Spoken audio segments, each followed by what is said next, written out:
2024 was arguably the biggest year for the Tekken series thus far, with the release of Tekken 8 and its first batch of DLC characters. With these, the Tekken team and Bandai have defied all expectations anyone could have had. From the start, we got the addition of Eddie Gordo, Tekken's resident capoeira practitioner, whose spins and kicks can become blinding and hard to read.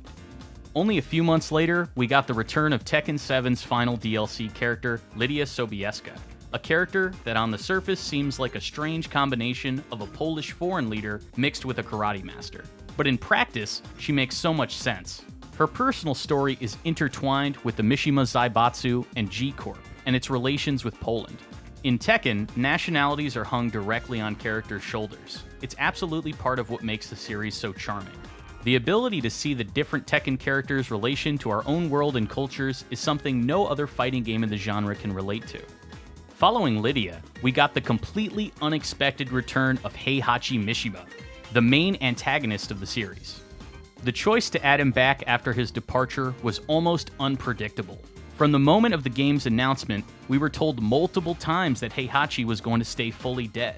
If Heihachi's return sparks anything in my mind, it's that Katsuhiro Harada and his team are not afraid to put in whoever they feel deserves to be put in the roster, regardless of relevance or previously thought set-in-stone storylines. Finally, to round out the ending of the Season Pass, we were treated to our first guest character of Tekken 8, Clive Rosfield, the protagonist of Final Fantasy XVI. Even if he wasn't a Final Fantasy character, he stands out from the crowd of Tekken 8 thus far from his distinctly fantastical design and unique moveset. Being the only character with a sword, not to mention his icon abilities, he slices up his opponents with style, and even packs a punch with his companion Torgal. Funnily enough, this makes him the second character to use their dog as an attack in Tekken. Shortly after the release of Clive, we've already got a teaser for the future of Tekken 8 and its Season 2 pass. While the hype is still at its maximum, let's see if we can use our Zafina astrology skills and make some informed predictions on who might be in store for the future of the King of Iron Fist tournament.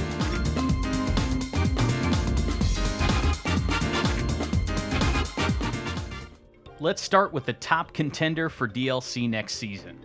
It has to be Anna Williams, sister of Nina Williams. Anna has only missed one other main title, in Tekken 4, and her absence in this game, especially considering her prominence as DLC in Tekken 7, really shoe in this character. The nail in the coffin that really cements Anna's presence in Tekken 8 has to be this: a kiss mark on the missile of this helicopter during Nina's windscreen. Normally this helicopter is unmarked. Is this a teaser for ending customizations? That seems like a stretch. But what this really seems to be is possibly a special ending when beating Anna as Nina. Anna is a capable fighter, an assassin like her older sister. She uses deadly techniques that would really be highlighted by the brutal realism and detail from Tekken 8. I'd love to see her Aikido-style defense moves brought into this very aggressive game. The next character I see in our future is Armor King. His popularity is positively palpable, with new and old fans alike. While appearing in fewer games than his rival King, his inclusion during the first pass of Tekken 7's DLC skyrocketed his presence in the zeitgeist of modern Tekken. Armor King may look like a cut and paste of King, however he is anything but.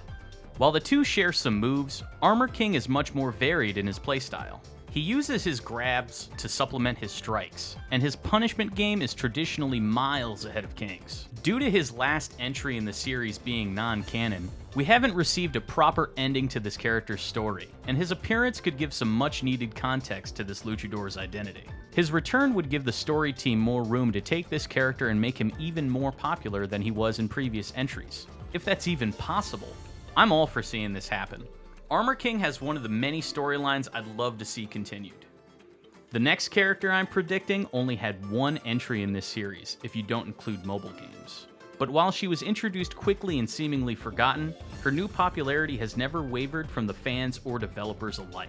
Of course, I can only be talking about Eliza. I won't lie, Eliza is a polarizing character from the developer's standpoint because of her unorthodox design philosophy. Citing one of Harada's tweets, she is a slightly unusual character.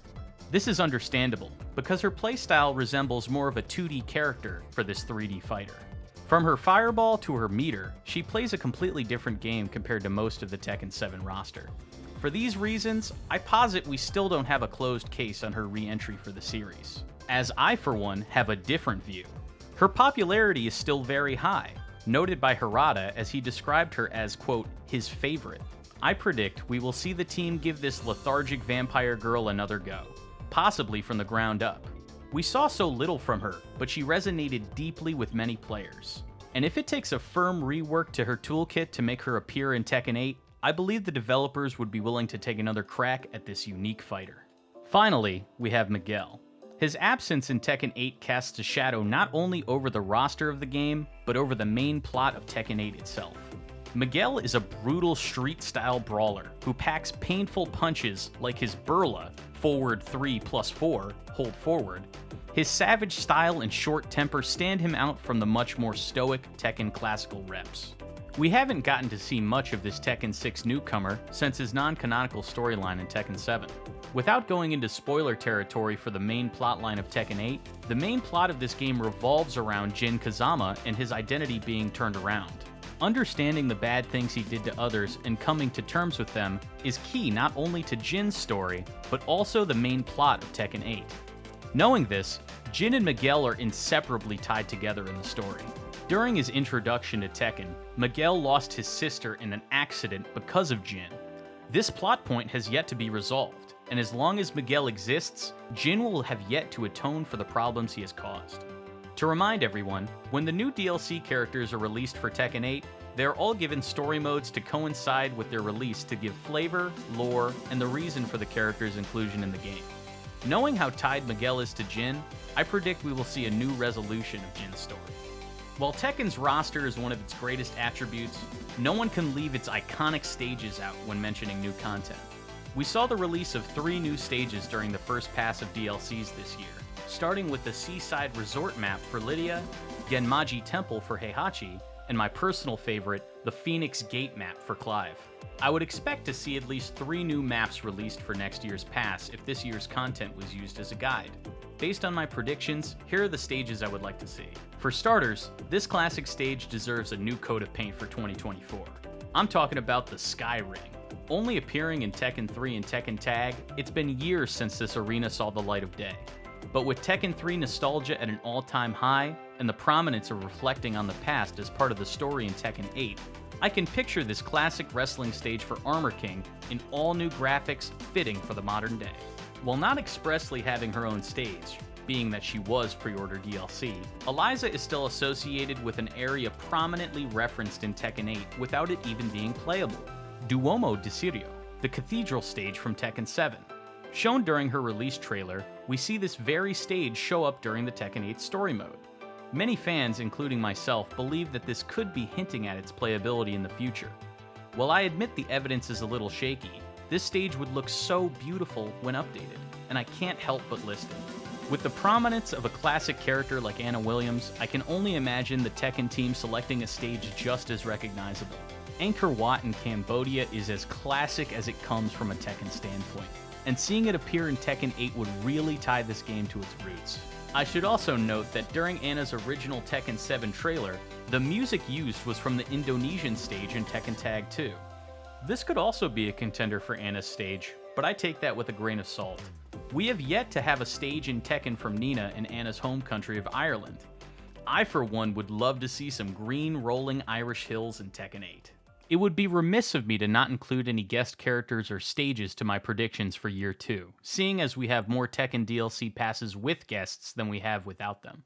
It's a pretty common theme that has continued to Tekken 8, with Clive Rosfield just joining to cap off the Year 1 DLC. Personally, I can only think of one character that would fit this martial arts action the most. A fan favorite that already has experience being in a 3D fighter. Man, I trained for this. Their fists were almost forged to be part of the roster. I'm just getting started.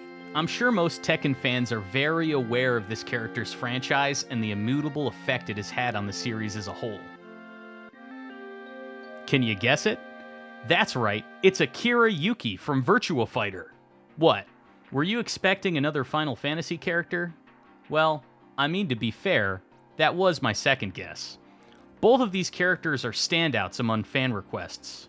We know from Harada's tweets that Virtua Fighter is incredibly influential to his entire career, and with the return of VF and the recently announced Virtua Fighter 6, we can finally get the 3D fighting collab gamers have wanted in full HD.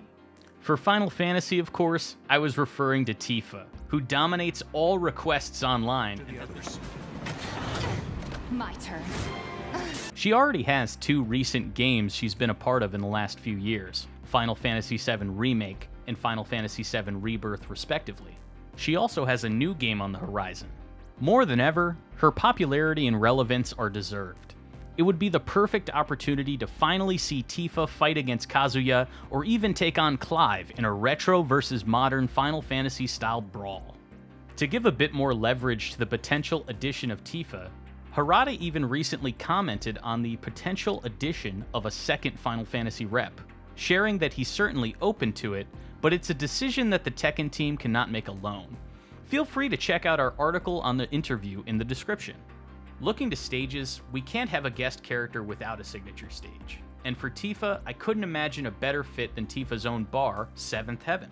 The grimy streets of Sector 7 are prime for battle. And for Akira Yuki, that's much harder to laser in on. The Virtua Fighter series is well known for its brutal realism and attention to detail. While not as flashy as a place like Midgar, Akira's stage would have to be the statue stage from Virtua Fighter 5. Like Heihachi, a true martial artist can be found in their dojo training their heart out. But who really knows where Akira's journey will take him in Virtua Fighter 6? We will only know something more representative of his current goals, whatever they may be, when the time comes. Let's just hope if we do see a Virtua Fighter stage enter Tekken 8, it doesn't include any ring-outs. Beyond my picks, there's certainly a giant chance that the Tekken team will go in a new direction and entirely subvert my expectations. This is the same series that throws characters into volcanoes as they arrive in the next title even stronger than they were previously. That doesn't even factor into how a character like Jun, previously thought to be killed in Tekken 2, arrived alive and well after sleeping for 7 in-game years. Objectively, we can only ever grasp for straws and wait for Harada and the rest of the Tekken 8 team to topple our expectations of what would even be possible for the future of the King of Iron Fist tournament. Either way, we will sit on the hype train as it drives a million miles an hour into 2025. That concludes our speculation of Tekken 8's Season 2 offerings. Did you notice any characters or stages we might have overlooked in our predictions? Please let us know in the comments below, and share who you think the next guest character might be in Tekken's future. For all things entertainment out of Japan, check out FinalWeapon.net for the latest news and reviews. And don't forget to subscribe to our channel to see more videos like this and more in the future. Thanks for watching, and see you next time.